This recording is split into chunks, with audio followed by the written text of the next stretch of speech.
Mayong buntag mga kapobre. Sayo dai ko diri karon sa farm mga kapobre. Subay putag sayo mga kapobre ba kay o tan-awa akong gabi mga kapobre oh. Karon ting binignit mga kapobre, harbiso nako ni mga kapobre.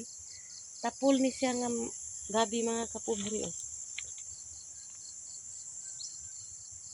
Iparis nako ni siya sa mga ubi. Dayon binignit na dayon siya mga kapobre.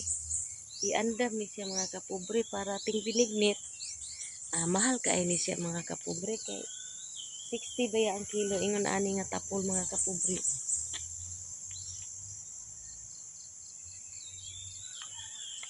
Inani lang atong kinabuhi diri sa bukid mga kapobre.